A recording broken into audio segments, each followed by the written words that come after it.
Tunay na ito po ay isang masayang araw dahil tayo ay sama-sama muli magpapasalamat sa sambasan ng Panginoon. Bilang isang pamilya, bilang isang kongregasyon. Bago po tayo magsimula, bigyan ko po kayo ng ilang sandali upang manalangin, kausapin ang ating Diyos. Pasalamatan siya sa araw na to. Pasalamatan siya sa mga nagdaang araw, nagdaang linggo ng kanyang katapatan sa buhay natin. Sige po, manalangin po tayo.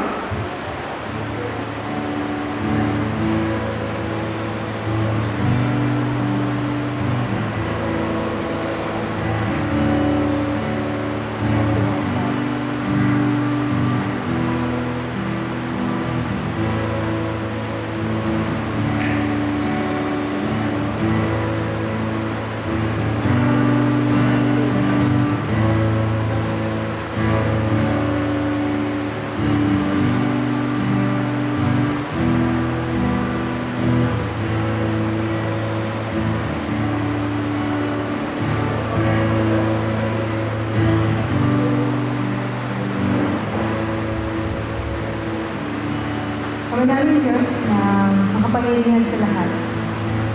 Kami po ay buong pusong nagpapasalamat sa kung sino ka sa aming mga buhay. Tunay po na ikaw ay tapat sa lahat ng panahon. Hindi ka po nagkukulang. At ikaw po yung Diyos na patuloy na umiibig at kumakalinga sa araw-araw ng aming mga buhay. Salamat Panginoon dahil ang kabutihan mo ay hindi nasusukat sa kung sino kami, kundi sa kung sino ka. Ikaw ang makapangyarihang Diyos. Ikaw ang bukod-tangi. Walang katulad, O Lord. And this morning, Lord God, pinasasalamatan ka po namin dahil alam namin ikaw ang nagdala sa bawat isa rito para pasalamatan ka, para papurihan ka, itaas ang iyong pangalan at makinig ng iyong salita. Salamat, Lord God, for this opportunity na pwede namin itong gawin na hindi nagtatago. Na pwede namin itong gawin ng lantad at nang may kasiyahan sa aming mga puso. This morning, Lord God, gusto namin na ikaw lang ang aming maging focus. Alisin mo po kung ano man ang mga dalahin namin bago kami pumunta rito. Maaaring may kanya-kanya suliranin Panginoon. Pero tulungan mo kami kalimutan ng mga ito at maalala lamang kung gaano ka kamangha-mangha bilang aming Diyos. Kung gaano ka kami dapat magsaya dahil ikaw na aming Diyos ay buhay at kumikilos sa aming mga buhay. Thank you, Lord God. Salamat po. In Jesus' name. Amen and amen. Sinabi po sa Exodus 15, ang Panginoon ang nagbibigay sa akin ng lakas at siya ang aking Ama. Siya ang nagligtas sa akin, siya ang aking Diyos, at pupurihin ko siya. Siya ang Diyos ng aking Ama, at siya'y aking itataas. After miraculously dinala ni God ang mga Israelites through pinatawid niya sa Red Sea, ang immediate response nila ay nag-worship. And Moses declared, ito nga pong verse, basahin ko lang din po sa English, "The Lord is my strength and my defense. He has become my salvation. He is my God, and I will praise Him." And today, bago natin mapakinggan ang salita niya, let us remember what God has done in our lives. Whether we are celebrating mga victories natin sa buhay, or whether meron tayong pinagkakatiwala sa Kanya ng mga challenges. He remains our strength and our salvation. Marami sa atin siguro, we are facing our own Red Sea. Situations na parang imposible na ma-cross and overwhelming para sa atin. But the same God who made the way for Israel is still at work in our lives today. And as we sing this morning, patuloy tayong mamangha at magsaya as we remember His faithfulness and beauty sa ating mga buhay. Magsitayo po tayong lahat. Tayo po ay umawi. Itaas ang kamangha-mangha natin, Diyos. Amen.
Di ka dapat kapapalain, ngunit biyaya mo'y binuhos.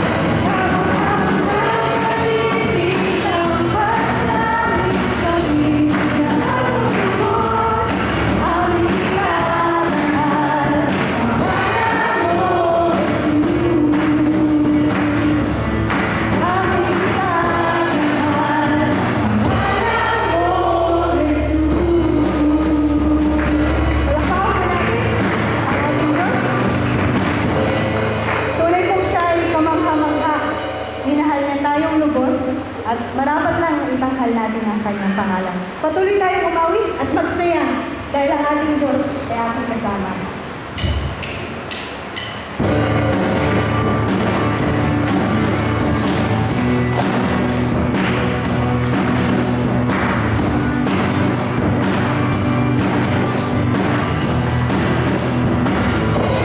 Sasaya sa iyong ikaw ay tayo ay sumpa sa Panginoon. Ito ang larawan niya.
Tayo po ay manalangin.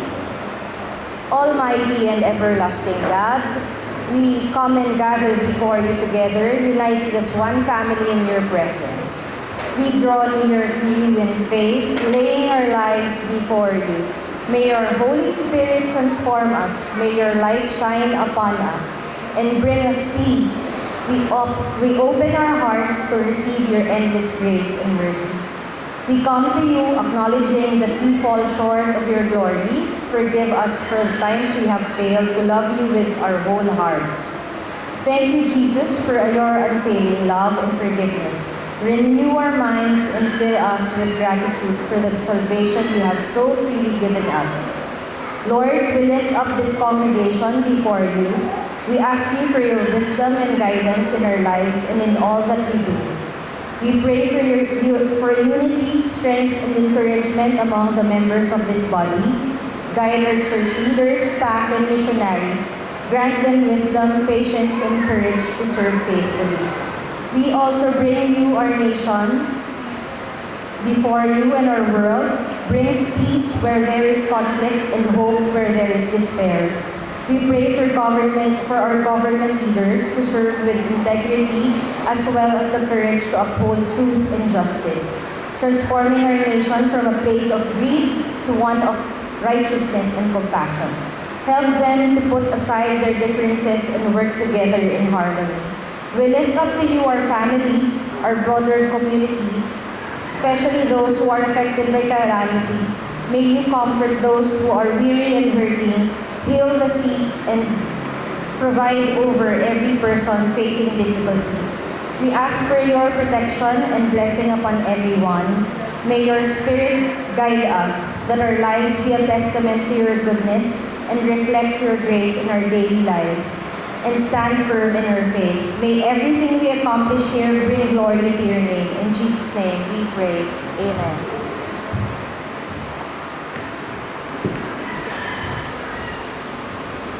Salamat sa Diyos dahil pwede natin pagkatiwala sa Kanya lahat ng ating mga pangangailangan. Pero siya ay tapat na kahit bago pa tayo magsabi sa Kanya, ay nalalaman na niya kung ano ang ating mga kailangan at mga bagay na makakabuti para sa atin. And sa pagpapatuloy po natin ng pag-awit, naway maging panalangin para sa atin, sa bawat isa sa atin, yung mga kasunod na kanta at bilang paghahanda na rin sa mensahe ng Diyos ngayong umaga. Siya nawa maghari na talaga sa ating mga buhay. Gawin natin yung nais na. And maging higit tayo na Christ-like. Maging Christ-like tayo sa lahat ng ating ginagawa sa buong buhay natin. Patuloy tayong umawit sa Kanya, magsitayo po tayo.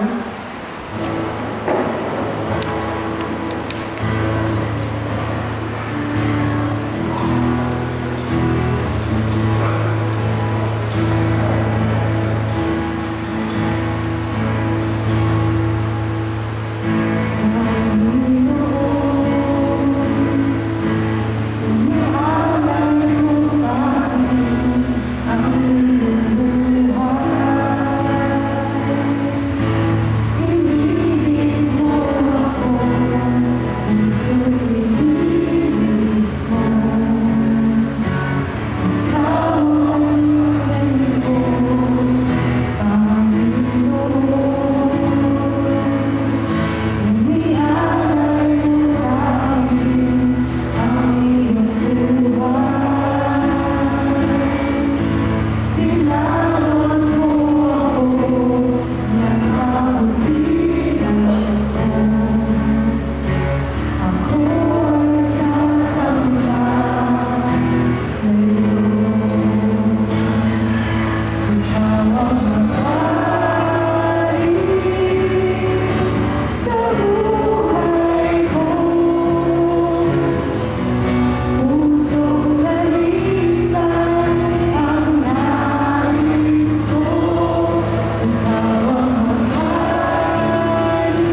pananampalataya ko, lumalago sa pagtitiwala, sa pag-asang meron sa iyo. Even though we're struggling, Lord, dahil alam namin, kaya namin pagtagumpayan ang mga struggles na yun because you are with us. Kasama ka namin sa lahat ng panahon. And this morning, Lord God, challenge us in your word, Lord. Marinig namin ang klaro ang nais na sinigil na namin. Kupilo ko si Andrew sa iyong presensya na ikaw lang yung marinig namin. At yung marinig namin ay natanim sa aming mga puso at mga isipan. Madala namin ito sa aming araw-araw na pamumuhay. Salamat, Panginoon. Naninig mo kami. Salamat. Kami tinatawag mo. Salamat.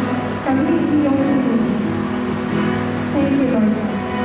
We give you back all the glory, all the praise, and all the honor, Lord. In Jesus' name we pray. Amen. Amen. Palakpakan po natin ang ating Diyos. Bago po tayo Meron dyan. Sila hiling ko po magbabasa. na ilabas po ninyo ang inyong mga Bible at sama-sama po natin basahin ang teksto ngayong umaga. Ito po ay nasa 2 Peter chapter 1 verses 1 to 15. Sorry po, 1 to 15. Magsabi po ng amen kung nandiyan na po kayo. Okay. Pwede po natin sabay-sabay na basahin. 1, 2, 3, go. Mula kay Simon Pedro, talingkod at apostol ni Jesucristo, sa mga tulad naming tumanggap ng napakahalagang pananampalataya sa pamamagitan ng katwiran ng ating Diyos, tagapagligtas na si Jesucristo. Sumainyo nawa ang nabiyaya at kapayapaan dahil sa pagkakilala ninyo sa ating Diyos at Panginoong Hesus. Ang kapangyarihan ng Diyos ang nagbibigay sa atin ng lahat ng kailangan natin upang makapamuhay tayong may kabanalan.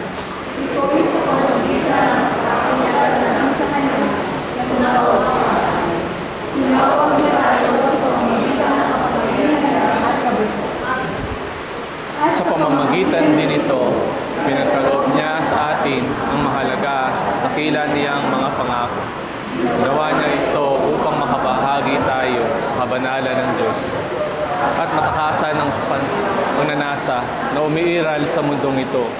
Dahil dito, pagsikapan ninyong maidagdag sa pananampalataya inyo ang kabutihang asal, sa kabutihang asal ang kaalaman, sa kaalaman ang pagpipigil sa sarili, Sa pagpipigil sa sarili, ang pagtitiis, sa pagtitiis ang kabanalan, sa kabanalan ang pag-ibig sa mga kapatid kay Kristo, at sa pag-ibig sa mga kapatid kay Kristo, ang pag-ibig sa lahat. Sapagkat kung ang mga katangian ito ay nasa inyo at lumalago, nagiging makabuluhan at kakipakinabang ang mga pagkakilala ninyo sa ating Panginoong Kristo. Ngunit ang mga nagkukulang sa mga katangian ito ay mga bulag sa katotohanan. Nakalimutan na nila, ilinis na sila ng Diyos sa dati nilang mga kasalanan. Kaya nga, minamahal kong mga kapatid kay Kristo, pagsikapan ninyong tinaw kayo at pinili ng Diyos. Sapat kung gagawin ninyo ang mga bagay na ito, hindi kayo matitisod. Sa walang katapusang kaharian ng ating Panginoon at tagapagligtas na si Kristo. Kaya palagi ko kayong pinaalala tungkol sa mga bagay na ito. Kahit alam niyo na ang mga ito, ang katotohanan tinanggap ninyo. at sa palagay mo, Nararapat lang na paalalahanan ko kayo sa mga bagay na ito habang nabubuhay pa ako. Ating Panginoong sa Kristo mismo pahayag nito. Kaya gagawin ko ang lahat upang matiyak kong maalala niyo pa rin ang mga itinuro ko kahit wala na. purihin ng Diyos sa pagbasa ng kanyang salita. Maaari na po tayo Thank you, makaupo. Rachel. Ako na.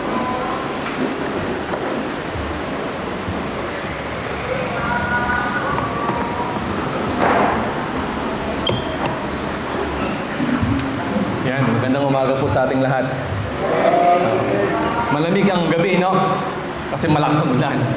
Pero sabi ko, Lord, sana tumila po yung ulan. Sa ganun yung umaga natin ay maging maayos, hindi mahirapan papunta dito sa iglesia para manabahan ng sabay-sabay sa Kanya. Okay, magsimula po tayo sa mensahe ng Panginoon sa umagang ito. And dalangin ko no, na talagang magkasalita siya sa bawat isa sa atin. No? Meron tayong may uuwing aral na magmumula sa Kanya. Okay? So, yung pakita po ako sa inyo. So, gising ng konti. No? So, huwag kayong magulat. Kami lang naman to magkakapatid. No?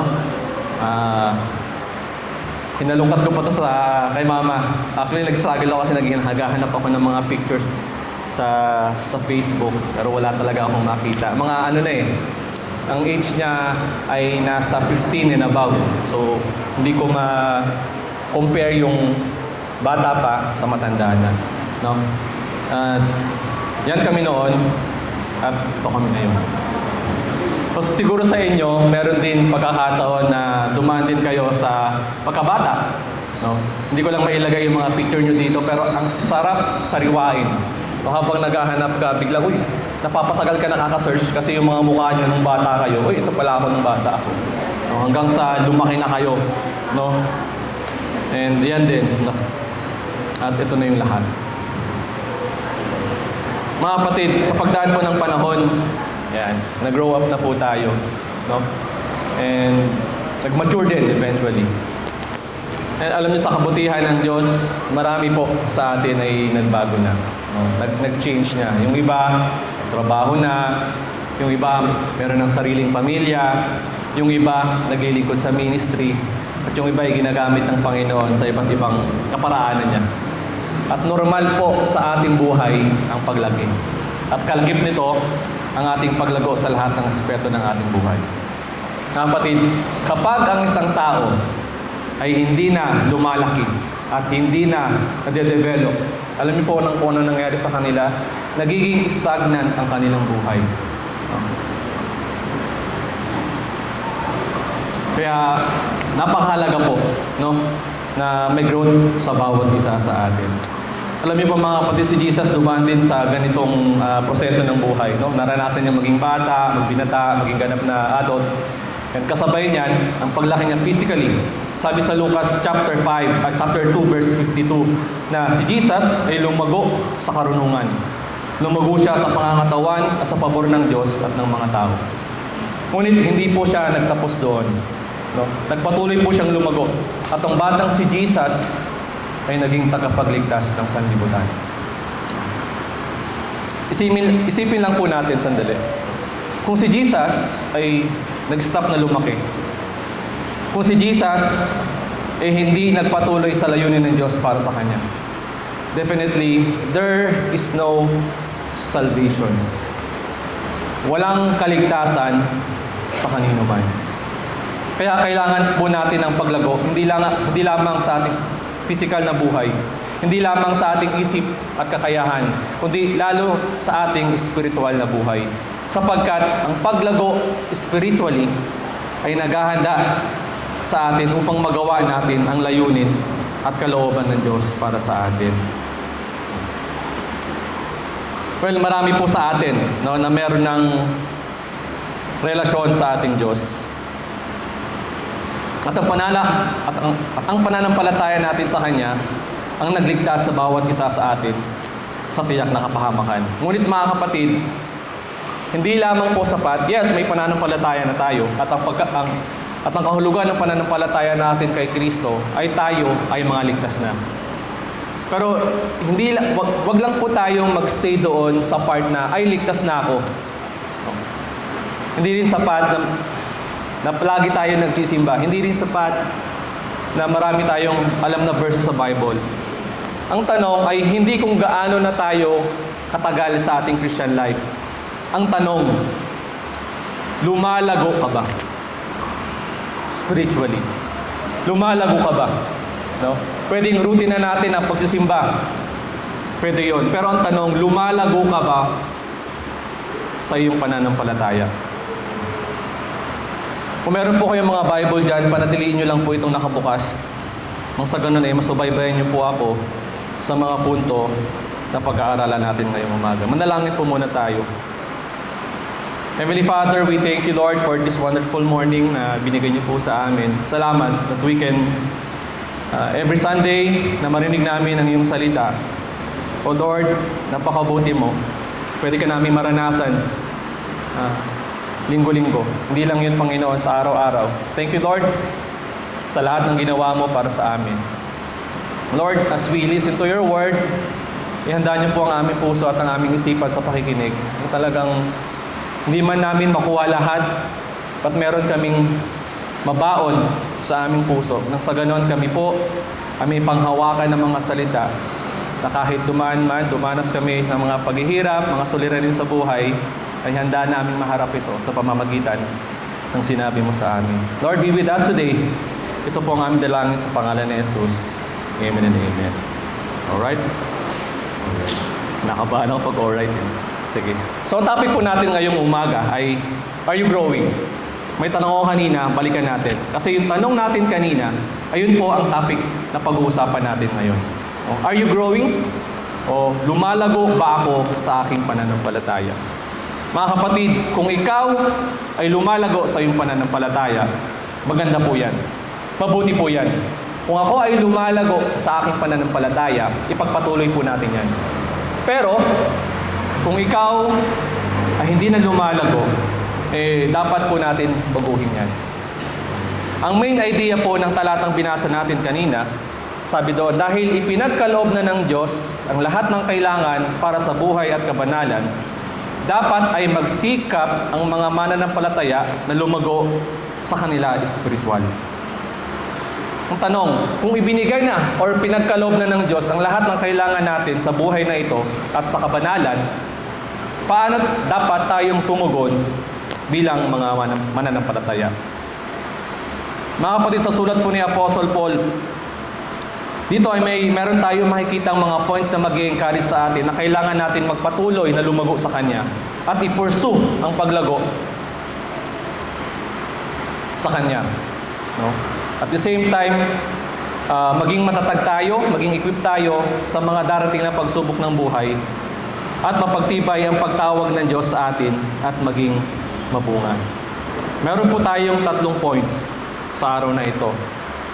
Number 1 ay God has already provided everything we need, or ang Diyos ay binigay na ang lahat ng ating pangangailangan. Number 2, believers must pursue intentional spiritual growth. Ang paglago ay nangangailangan ng seryosong pagsisikap. Pangatlo, spiritual growth produces fruitfulness. Ang lumalago, pananampalataya ay nagiging mabunga. Okay. Bago ko magpatuloy, ano po ba ang context ng pag-aaralan natin? Ang sulat po ng 2 Peter ay isinulat po mismo ni Peter sa mga mananampalataya na nahaharap sa maling katuruan. So merong issue, may suffering din sila, no? Dahil nagkalat na ang mga huwad na guro. Pero, hindi ito binigyan ng pansin ni Peter. Ang una niyang binigyan pansin ay yung mga mananampalataya. Paano kaya itong mga Christian na to haharapin yung ganitong klase ng suliranin? Kaya ang ginawa niya, bis na pangaralan sila about paano haharapin yung mga maling turo na paparating, pinalakas niya muna sila. No, kumbaga, in-equip na muna niya sila bago niya ituro yung mga bagay paano labanan ang maling katuruan. Ang sulat po ni Apostle Peter ay upang i-remind tayo kung paano maging matatag. Hindi sa pamagitan ng mas maraming kaalaman, kundi sa pamamagitan ng tuloy-tuloy na paglago kay Kristo. Sige, unang punto. Sabi doon, God has already provided everything we need. Ang Diyos ay binigay na lahat ng ating pangangailangan. Mga kapatid, bago ako pumunta sa pinaka-main point natin, meron lamang po ko i-discuss sa inyo bago ang talata na sa verse 3. Bago po tayo utusan ni Pedro na lumago, pinaalalahanan muna niya tayo, no? Tungkol sa kung ano ang ginawa ng Diyos para sa atin. Re-remind ko lamang po uli kayo, hindi ito bagong katuruan, no? Ito ay matagal na at gusto ko lamang ipaalala sa inyo, no? Na tinanggap na natin ang isang mahalaga at pantay na pananampalataya. Sinasabi po ni Pedro sa atin na tumanggap na tayong mga mananampalataya, no, kapantay ng halaga ng pananampalataya ng mga apostol. Sinabi po yan sa verse 1. So ano pong ibig sabihin nun? Wala pong mataas at walang mas mababang uri ng Kristiyano pagdating sa kaligtasan, pagdating sa pananampalataya natin. Kumbaga walang first or second level na mga believer. Pantay-pantay po tayong lahat, no? Halimbawa, walang mas matagal na Kristiyano sa baguhang Kristiyano. Walang pastor na mas mataas kaysa karaniwang miyembro. Walang mayaman at mahirap.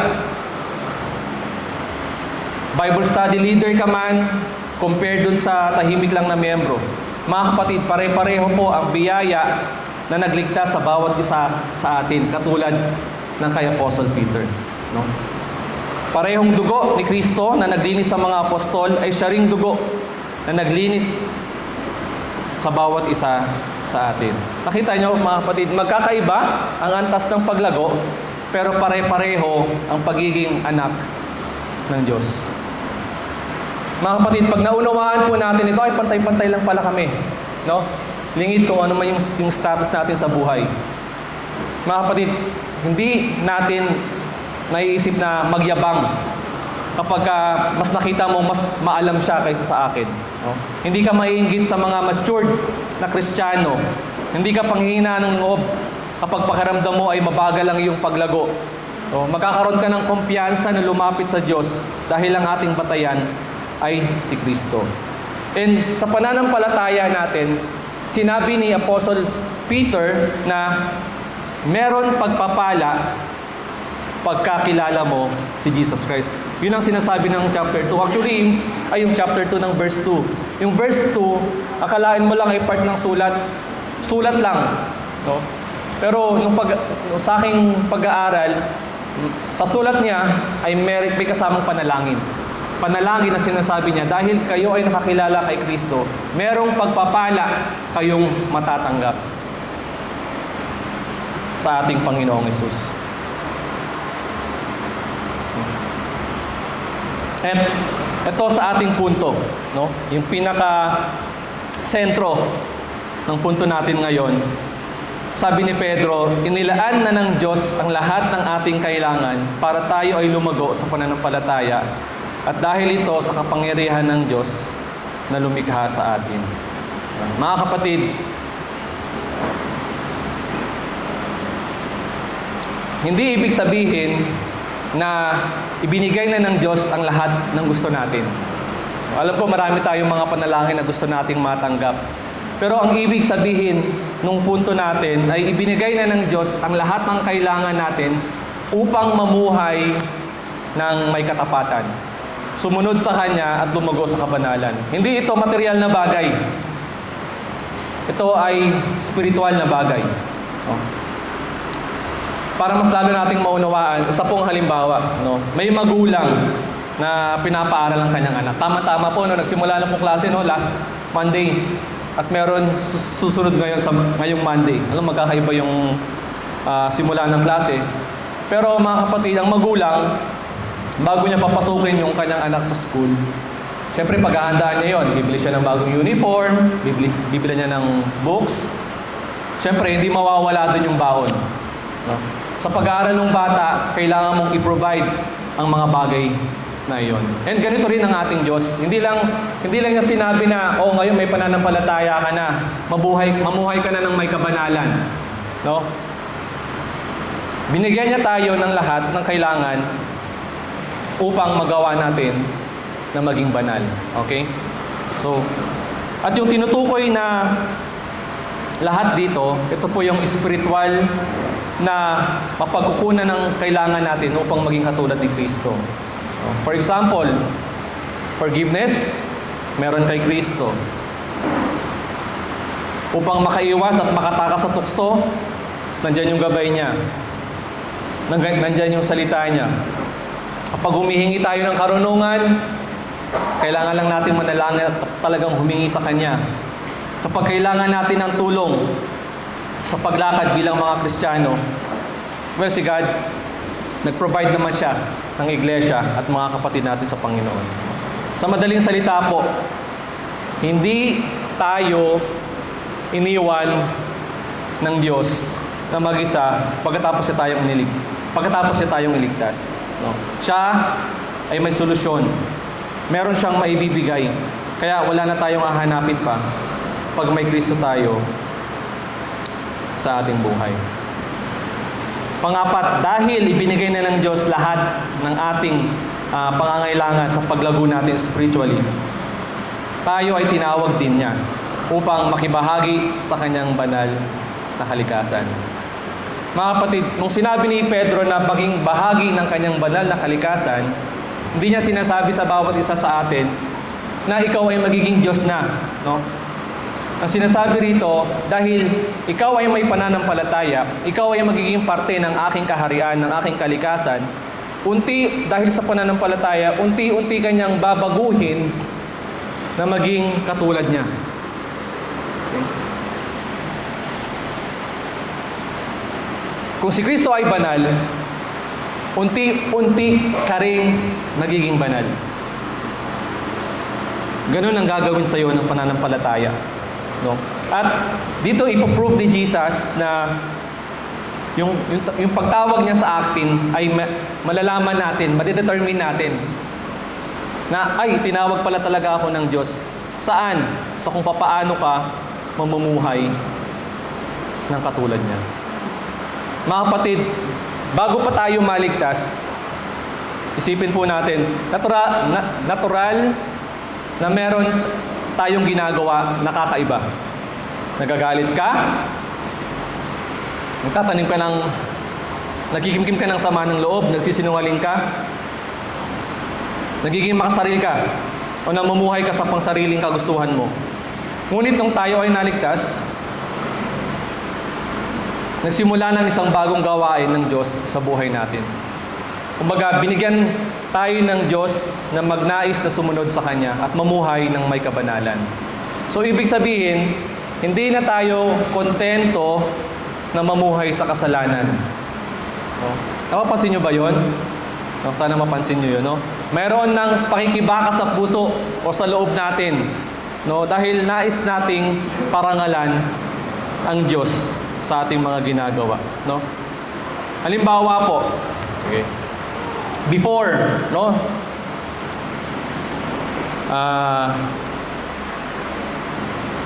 Kapag may nakagawa sa atin ng mali, ang tendency natin ay gumanti, magalit, mag-isip ng masama sa kanya. Dahil yun sa lumang tayo. Pero dahil kay Kristo, no? Habang binabago tayo ng Diyos, natututo tayong magpatawad. Dahil yun ang ginawa ni Kristo sa atin, no? Hindi nangyayari yun in just one snap, ngunit may direksyon ng buhay ng isang tunay na mananampalataya dahil kay Kristo, wala nang iba. Nakuha po natin yun, no? Kasi after po nito, second point na. No? Kung ibinigay na ng Diyos ang lahat ng kailangan natin, ibig bang sabihin ito, wala na tayong gagawin? Hindi po. Kompleto na ang lahat ng binigay ni God. Ano naman ang dapat mong gawin? Ano naman ang dapat nating gawin? Kailangan nating i-cultivate what God has started.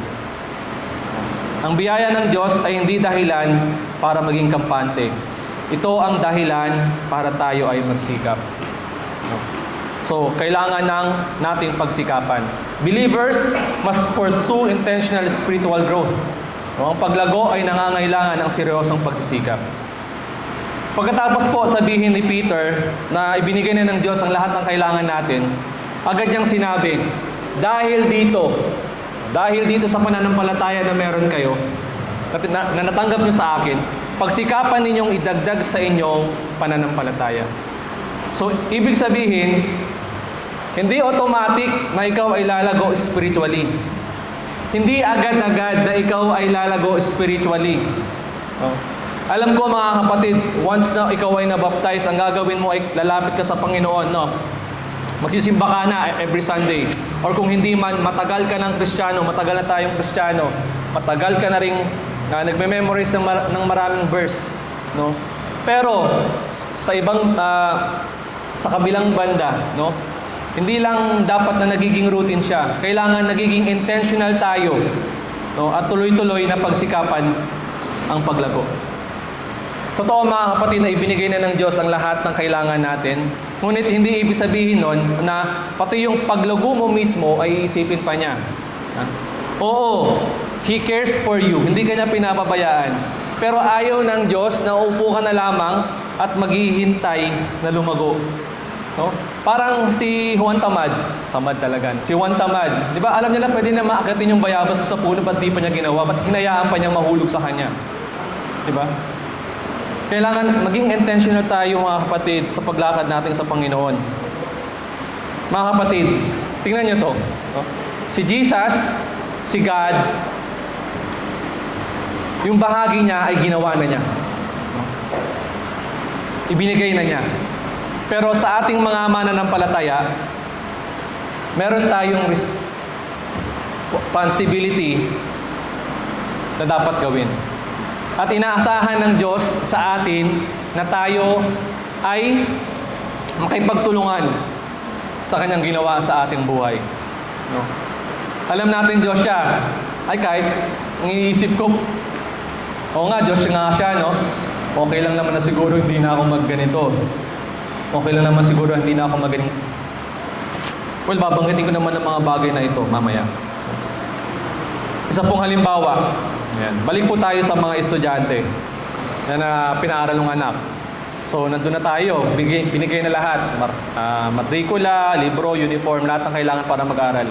Ngunit, kung yung bata na yon, alam ko meron na siya lahat, pero hindi niya yung gagamitin. No? Hindi siya magbabasa. Hindi siya papasok, hindi siya mag-aaral, then walang sense yung lahat ng binigay ng magulang sa kanya. Hindi siya matututo. No? Ito lamang po ang point na nais sabihin sa atin ng talata. Hindi kulang ang ibinigay ng magulang. Ang problema ay hindi natin ginagamit ng tama ang ibinigay niya. No? Ganito rin sa buhay natin mga Kristiyano. Ibinigay na ng Diyos ang lahat ng mga pangangailangan mo para lumago. Lahat ng Kanyang pangako na pwede nating panghawakan para lumago. Pero mga kapatid, kailangan natin gamitin ito. No? Gamitin sa tama at kapakipakinabang para sa atin. Mga kapatid, nakalagay doon pagsikapan. Ano bang ibig sabihin ng pagsikapan? According po kay Pedro, ito po ay pagiging masigasig. Ito po ay pagiging determinado. Nagsasakripisyo. No? Pinagtsatsagaan. Sinisipagan. No? Hindi po tayo tinawag upang maging tamad. Hindi po tayo tinawag upang maging kampante sa ating pananampalataya. Mga kapatid, meron pong babala ang nais sabihin ng Diyos sa atin ngayon. No? Maraming mga Kristiyano ang gustong lumago. Ngunit walang ginagawa para lumago. Hindi kayo to sa ibang church to. No? Hindi kayo to. Gustong lumalim sa salita ng Diyos, pero hindi nagbabasa ng Bible. Gustong lumalim sa panalangin o lumakas sa panalangin, pero hindi nananalangin. Gustong maging malapit sa Diyos, pero hindi siya hinahanap. Mga kapatid, kailangan po nating pagsikapan na lumapit sa Kanya. Pagsikapan na makilala siya. Every single day. Hindi lang tuwing linggo. No? Sa aming dalawa mag-asawa ni Erica, nung kinasal kami,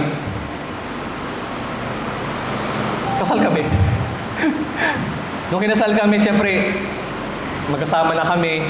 Alam ko na mag-asawa na kami. No? Pero, sa loob ng magsasampung taon, no, hindi maglalas yung 10 taon na yun kung hindi ko siya pagsisikapan na tumagal hanggang sa ma-reach namin yung 10 taon. Para maglas ang relationship natin sa ating asawa, sa ating kapamilya, sa ating kaibigan, maging sa ating Panginoon, kailangan, anong ginagawa natin? Meron kayong conversation, no? Kumbaga, ginagawan mo ng paraan para maglalong maglast yung relationship nyo. Kailangan mo maglaan ng oras. Kailangan mo magpatawad. Kailangan mo magsakripisyo sa isa't isa. Diba?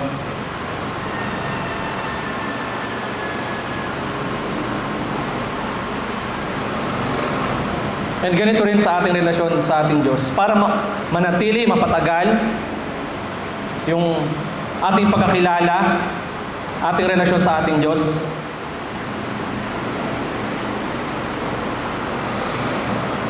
Kailangan natin pagsikapan. Kailangan natin pagsikapan. Okay. So, ang pananampalataya natin sa Panginoon ng simula. Pero kailangan nating sadyain ang ating paglakas sa Kanya upang lumago. Upang lumago. Mga kapatid, ang paglago ay bunga ng biyaya ng Diyos na inaasahan ng seryosong pagsisikap ng mga mananampalataya. Ang paglago ay bunga ng biyaya ng Diyos na sinasamahan ng seryosong pagsisikap ng pananampalataya. Anong kailangan natin gawin para mas lalo pa nating magpaigting ang paglago natin sa ating Panginoon? Ang bawat katangian ay dapat idagdag sa ating buhay. Sa mga susunod na talata, isa-isa pong binanggit ni Pedro yung mga qualities na dapat nating idagdag sa ating pananampalataya. Naroon yung kagandahang asal, kaalaman, pagpipigil sa sarili, pagtitiis, pagiging makadiyos, pag-ibig sa kapatid, at pag-ibig mismo. At makikita rito na yung Christian growth ay hindi tungkol sa knowledge, kundi sa transformed character. Kapatid, kaya po tayo nagsisimba every Sunday ay hindi lang po para ma-inform. Ma-inform sa kanyang salita o kaya sa kanyang mga pangako. Kundi naririto po tayo para ma-transform eventually ang ating buhay. Tinawag po tayo ng Diyos upang maging aktibong lumalago sa pananampalataya. Yung sinasabi sa atin kanina ng talata, si God ang nagbibigay ng kapangyarihan sa bawat isa sa atin, ng kalakasan. Ngunit sa atin mismo, dapat tayo sumunod, mag-training, at magpakasipag sa paglago. And discuss ko lamang po yung mga binanggit kong mga katangian. Sabi doon, faith. Ang pananampalataya ang pundasyon. Ang faith ang ugat, at ang mga sumusunod na katangian ay bunga. Okay. So faith alone is not enough. Kailangan dagdagan natin ng mga katangian. Ang pagkakasunod-sunod na ito ay nagpapakita ng larawan ng isang lumalagong Kristiyano. So sunod sa faith, kabutihang asal, ginagawa ang tama at mabuti, kaalaman, nalalaman ang kalooban ng Diyos, pagpipigil sa sarili, nakokontrol ang galit, pagtitiis, nanatiling tapat sa gitna ng hirap, kabanalan, lumalayo sa kasalanan, pag-ibig sa mga kapatid, nagmamalasakit sa kapwa mananampalataya, at pag-ibig sa lahat, ipinapakita ang pag-ibig ni Kristo sa lahat. Mga kapatid, hindi po tayo tinawag ng Diyos na manatili lang sa ating pananampalataya. Faith alone can save. Tama po. Faith alone can save. Totoo naman po iyon. Ngunit kailangan nating idagdag ang mga ito dahil ang layunin ng Diyos ay patuloy tayong lumago hanggang ang buhay ni Kristo ay makita sa atin. Hindi po sinasabi ni Pedro dito na pumili ka lamang ng isa o ng dalawa sa mga katangian na to. Ang bawat katangian ay dapat idagdag sa nauna hanggang mabuo ang isang matured sa buhay Kristiyano. Para pong pagtatayo ng bahay, no? Kapag nagtatayo po tayo ng bahay, kailangan may matibay na pundasyon, matibay na haligi, matibay na dingding, at maayos na bubong. Kung kulang ang isa rito, maapektuhan po ang buong bahay. For example, ang ganda nga ng haligi mo, ang ganda nga ng bintana mo, wala ka lamang bubong. O kaya naman, ang ganda ng bubong mo, mahina naman ang pundasyon. Lahat ito ay makakaapekto sa bawat isa. No? At ganun din sa buhay nating Kristiyano. Ang faith natin, ang pinaka-foundation. Ngunit kung pananampalataya lamang ang mayroon, wala yung mga katangian na binanggit ko, kabutihang asal, kaalaman, hindi natin makukuha yung ganap na paglago. Tinanong ko po yung sarili ko, Kuya MJ, okay lang po ba na isa lang muna ang idagdag ko? Tinanong ko yung sarili ko. May mga Kristiyano po na iniisip nila na sapat na isang bahagi lang ng mga katangian nito sa kanilang buhay. Pero hindi po. Hindi pwede na isa lang. Kailangan natin lahat ang mga katangian nito upang ganap tayo na lumago sa ating pananampalataya. Isa pong halimbawa, may kaalaman tayo sa Biblia, pero kulang tayo sa pag-ibig. Mabait tayo sa ibang tao, pero walang pagpipigil sa sarili. Matyaga tayo sa ministry, pero kulang tayo sa kabanalan. Aktibo tayo sa simbahan, pero madali tayong magalit. Hindi po ito ang larawan na ibinigay ni Pedro. Ang katangian na binanggit ni Peter dito ay hindi magkakahiwalay na pagpipilian na maaari nating piliin ayon sa gusto natin. Ang mga ito ay bahagi ng isang buo at lumalagong karakter na nais buuin ng Diyos sa bawat isa sa atin. Naniniwala po ako, mga kapatid, yung tema natin ngayon, yung reaching the world, facing the workers, ay hindi mangyayari kung ang mga mananampalataya ay hindi pa matured enough spiritually. Kailangan muna natin mahubog sa kawangis ni Kristo upang lubos ang pagkatawag sa gawain na iniatas niya sa bawat isa sa atin. Kaya ganito na lamang po yung paghihikayat ni Peter sa atin na pagsikapan natin may dagdag ang mga katangian ito upang lumago tayo at maging kagamit-gamit sa misyon niya. Dahil ang isang lumalagong Kristiyano ay nagiging mas epektibo na, epektibo na saksi ni Kristo.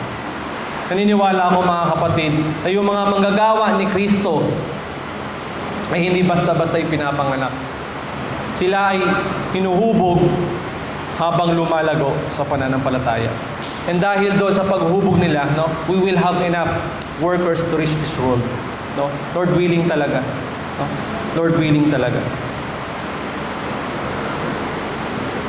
Pero mga kapatid, sa pagpunta natin sa third point, hindi nagtatapos ang buhay natin ang Kristiyanong nagsisikap sa kanyang paglago.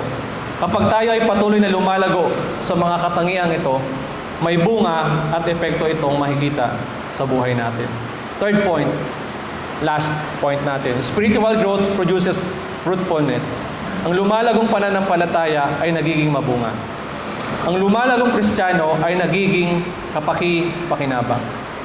Binanggit sa talata sa verse 8, sapagkat kung ang mga katangiang ito ay nasa inyo at lumalago, nagiging makabuluhan at kapaki-pakinabang ang pagkakakilala nyo sa ating Panginoong Hesus. Meron pong dalawang mahalagang salita sa talatang ito. Sabi doon, nasa inyo at lumalago. Una po nating ipaliwanag yung nasa inyo. Ang ibig pong sabihin nito, ang mga katangiang binanggit ni Peter ay makikita na dapat sa ating buhay.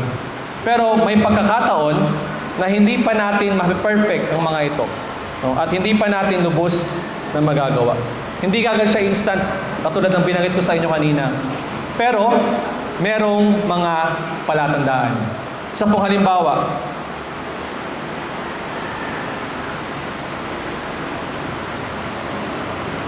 halimbawa, dati, hindi ka pa marunong magpasensya. Pero nagiging pasensyoso ka na ngayon, di tulad noon. Maaaring magagalitin ka nung una, pero dahil kay Kristo, nakokontrol mo na ang sarili mo para magalit. Dati, hindi ka ganap na nagmamahal sa mga unbeliever or kung kanino man. Pero ngayon, may pagnanais ka na magmahal kay Kristo. Meron pong makikita sa ating buhay yung unting-unting pag-unlad sa ating mga karakter. Ano naman po yung lumalago? Pag sinabi nating lumalago, dapat ay nadaragdagan ito. increasing, not decreasing. Dapat mas lalong nagiging malinaw yung bawat katangian sa ating buhay. No? At dahil doon, tayo ay magiging kapaki-pakinabang. No? Kapaki-pakinabang, ibig sabihin po nito, isang buhay na may bunga at may pakinabang para sa Diyos. Kumbaga, hindi lamang po tayo nakikinig sa salita ng Diyos, isinasabuhay din po natin ang mga ito.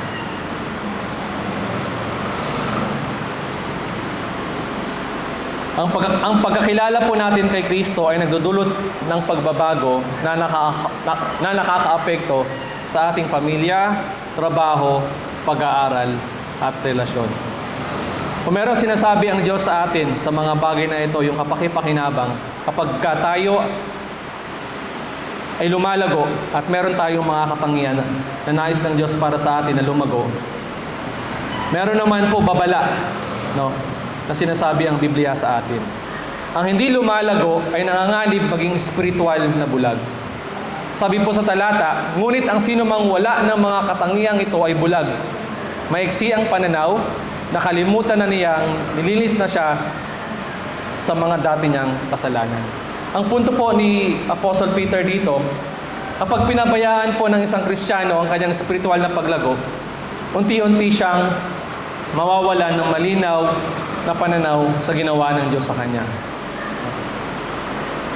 Parang dati, nung age ko bago ko mag-40, age of 1 hanggang 39, maayos ang paningin ko. Pero nung tumutong ako ng 40, doon medyo nalabo na yung paningin ko. May katotohanan, oo, malinaw pa dati yung aking paningin. Pero darating sa punto ng buhay natin na darating tayo na minsan manlalabo na ang ating paningin. Kung pinapabayaan natin o hinahayaan natin na mawala tayo sa ating relasyon sa ating Diyos. No?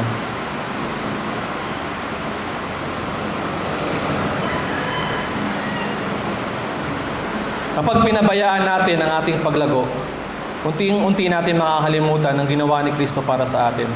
At nagsisimula tayong mamuhay na parang wala tayong Jesus sa ating buhay. Pero mga kapatid, ang paglago natin sa Panginoon ay nagpapatibay na ating katiyakan. Kaya si Peter, lagi niyang pinapaalalahanan tayo. No? Ang punto dito ni Pedro, na paghabang tayo lumalago sa pananampalataya, lalong nakikita ang ebidensya ng gawain ng Diyos sa aking buhay.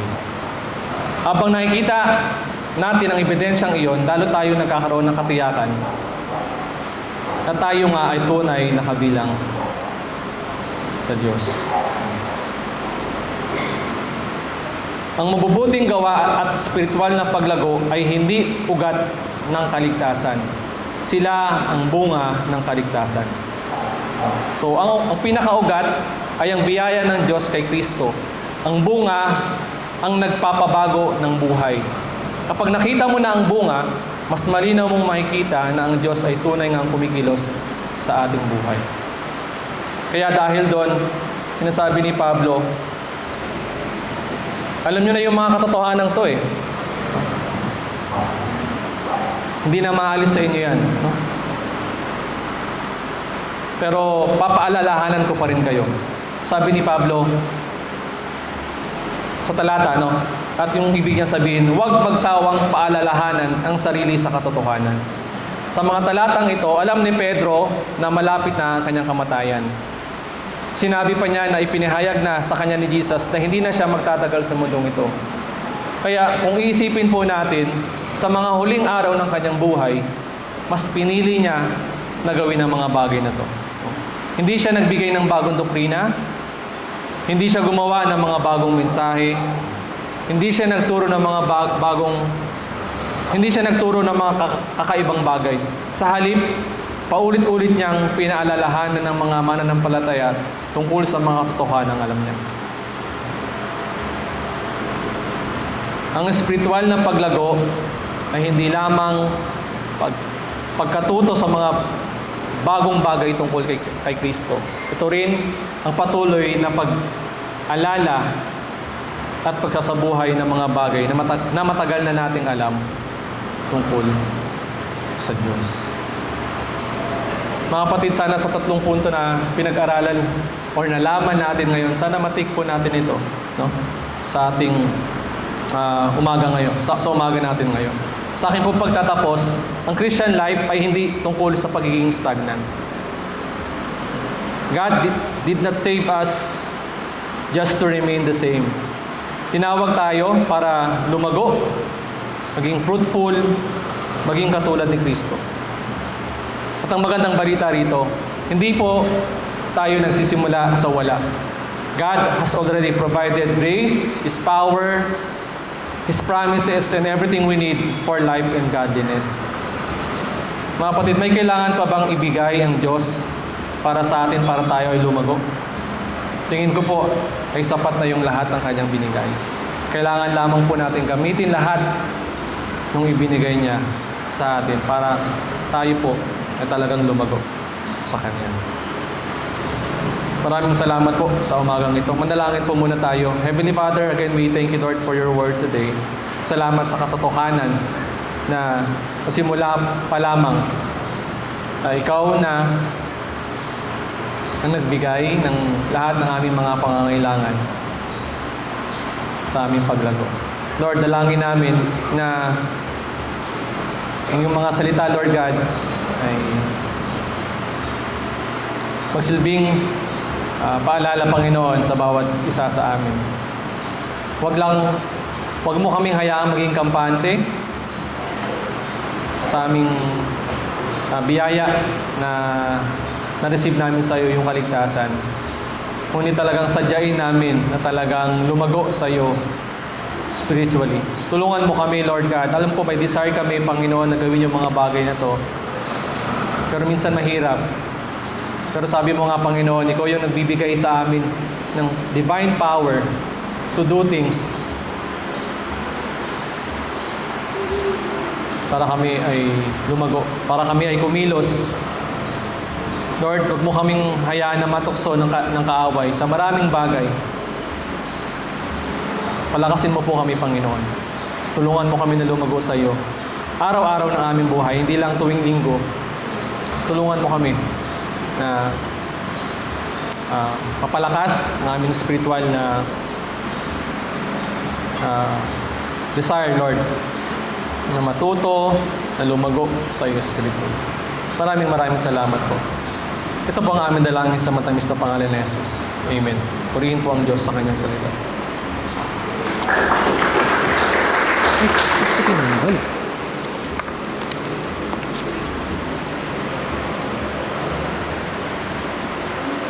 Sorry, anong lag po?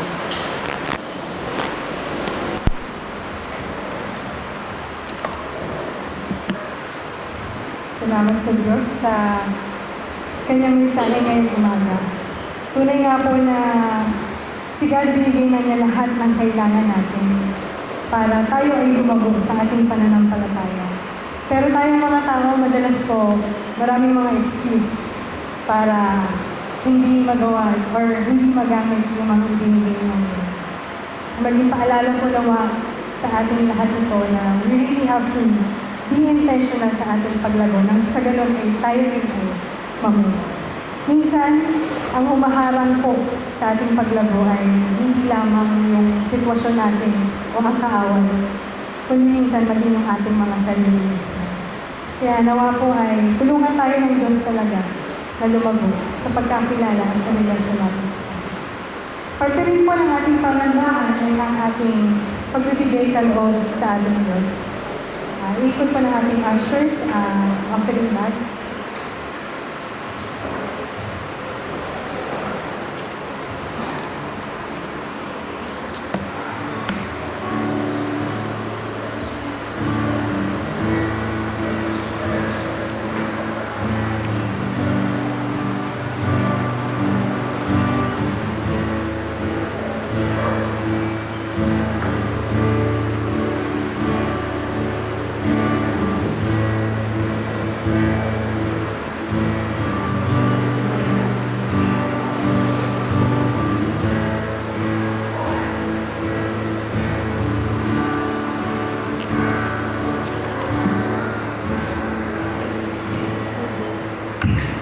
Magsitayo po tayong lahat at tayo po'y manalangin.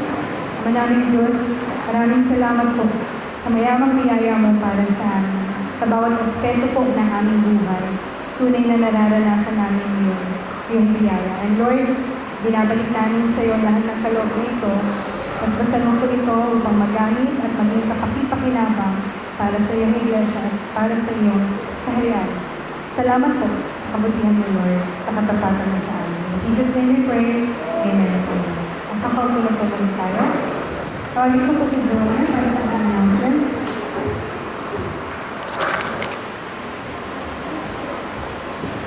Magandang umaga po sa ating lahat. Meron pong gawain po, North Metro Manila District para po sa mga kababaihan. Meron pong quarterly kabalikat fellowship kung saan ang theme ay ang unfathomable providence of God based on Ephesians 3:20. Ito po ay gaganapin sa June 20, 2026 Saturday po ng 9 o'clock a.m. sa Diliman Bible Church sa UP Village po. So magkakaroon po ng fellowship, worship, and prayer at may election of officers po para sa 2026 to 2028. Pantak po ito, pwede po tayo magdala ng pagkain para dito kung tayo po ay interesado dumalo.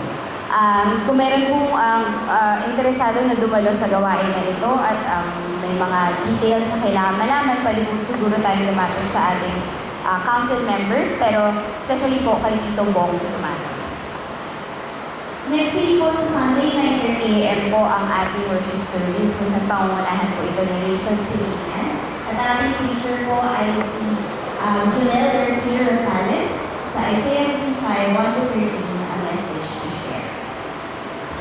Pagkatapos po sa June 27 naman at 1 o'clock p.m. sa Sampaloc Bible Christian Community, meron naman pong gawain ng ABCOP National North Metro Manila Youth kung saan pwedeng dumalo ang ating mga kabataan. Ang tawag po nila dito sa activity na ito ay Enrolled Ka Na Ba?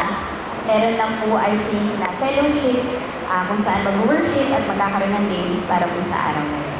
Para naman po sa gawain na ito, pwede naman po nating lapitan si Kuya Rico kung tayo ay interesado na dumalo. Yan. Paalala rin po, patuloy natin ina-announce ang ating schedules para po sa Doña Carmen. First and third Saturday of the month, ginaganap ang ating Day of Prayer dito po sa Doña Carmen. 7 o'clock a.m. po ito nagsisimula with the breakfast fellowship.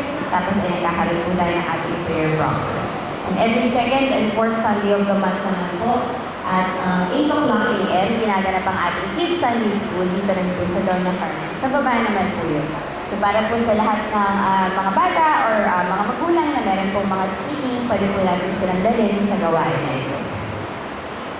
At patuloy rin natin pinapaalala na may ongoing po na fundraising activity ang Sunday School Ministry. Sa likod po, meron tayong pledge board kung saan pwede po tayong kumuha ng amount na gusto natin i-donate at pwede natin itong ibigay sa ating ministry coordinator for the Sunday School Ministry na si Tita Oxy Silva. Meron po celebrate ang kanyang birthday si Baste na nawala. Ano lang ba? Ano ba si Baste? Asa baba? Okay. Pero yun po, birthday po ni Baste this week. Mamaya po, pag-akit niya, batiin na lang po natin siya po. Bago po tayo hiwalay, gusto ko pong malaman kung meron po tayong first time visitors. Parang wala naman yata tayong first time. Ayan po. Mamaya po ay magtamayan tayo lahat.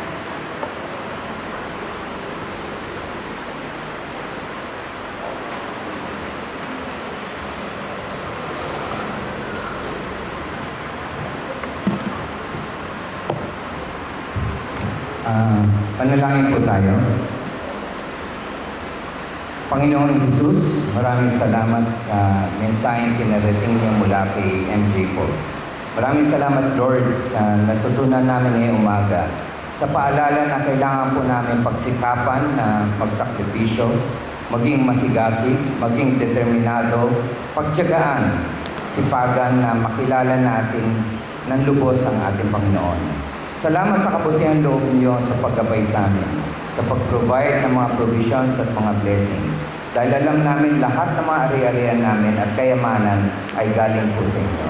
Salamat po sa kaloob niya sa amin na naway magamit po namin ito para makapaglilingkod kami po sa inyo. Turuan niyo kaming lumago, Panginoon. Marami pa rin mga kababayan namin na hirapan at hindi pa kayo kinikilala sa buhay nila. Lord, pero alam po namin nandiyan kayo para tulungan kami na lumago at tulungan sila. At na may bahagi ang salita niyo dahil ito po ang bunga ng biyaya niyo sa amin. Tunay po kayong Diyos na mapagmahal. At alam po namin na nandiyan kayo para lagi sa amin. Turuan po niyo kami na patibayin ang aming pananampalataya at maging mapagmahal sa aming mga kapwa at pag-ibig sa ating mga kapatid. At may bahagi namin ang kaligtasan at makilala kayo sa puso nila. Salamat, Lord. Alam po namin gagabayan niyo kami at gagawan po namin ang aming mga tungkulin para sa inyo. Maraming salamat sa pagmamahal niyo. Lahat po ito itinataas ko sa dakilang pangalan ni Jesus. Amen. Inaanyayahan ko lahat tumayo. Tanggapin po natin ang Pasko sa Panginoon. Sa Efeso 3:19-21. At naway makilala ninyo ang di matingkalang pag-ibig na ito upang mapuspos kayo ng kapuspusan ng Diyos. Sa Diyos na makakagawa ng higit pa kaysa maaari nating hilingin at isipin sa pamamagitan ng kanyang kapangyarihan na gahari sa atin. Sa kanyang pagwalhatian sa pamamagitan ng Iglesia at ni Kristo Jesus magpakailanman. Amen. Manatili po tayo ng tayo. Bago po tayo magbatian at maghiwa-hiwalay ngayong araw, muli po tayong umawi, magsaya dahil tayo ay may Diyos na mabuti.